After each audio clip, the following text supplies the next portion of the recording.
Hi teacher and viewers, I'm the scientist Luis and today I'm going to teach you how to do antibacterial.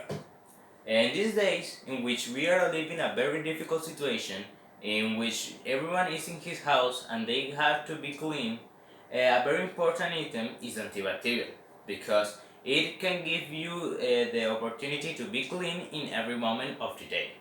So today, I choose the recipe of antibacterial because I consider that is a very important item and not in a lot of places you can find it because a lot of people is buying them. So today I'm going to teach you how to do it in your house by yourself.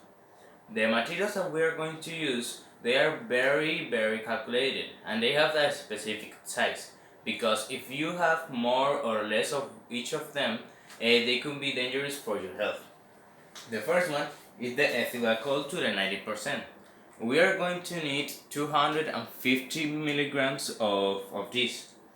The peroxide, in which we are going to need 7 milligrams of it. The third one is the boiled water. We are going to need 30 milligrams of it.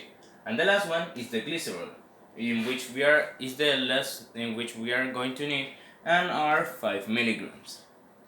These items are for just one portion. So if you want to do more of them, you should buy the double of each one. For example, if you want to do two.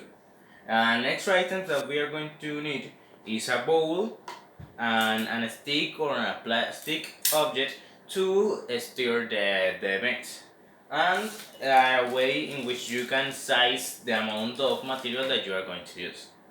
So the first step is to put the ethyl alcohol that is calculated which milligrams we are going to put in the bowl.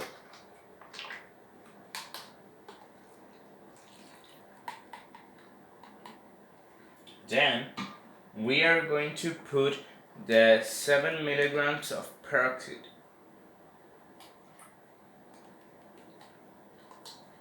After that, we add the boiled water. And the last thing that we are going to incorporate to the mix is the glycerol.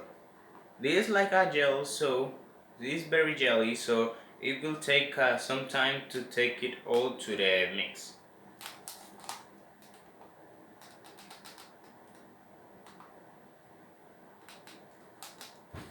So with this, the next step is to stir them with a stick or the plastic object.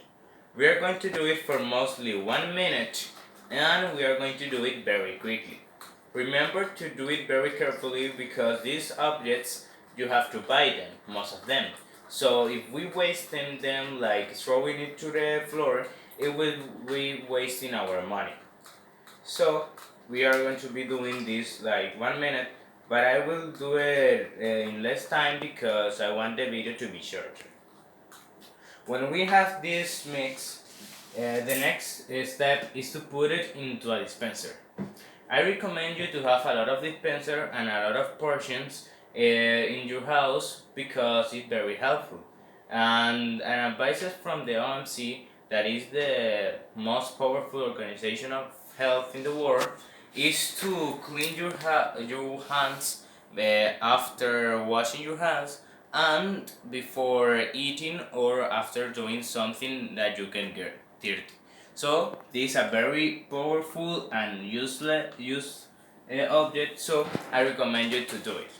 Thanks for watching the video and I hope it helped you a lot. Bye.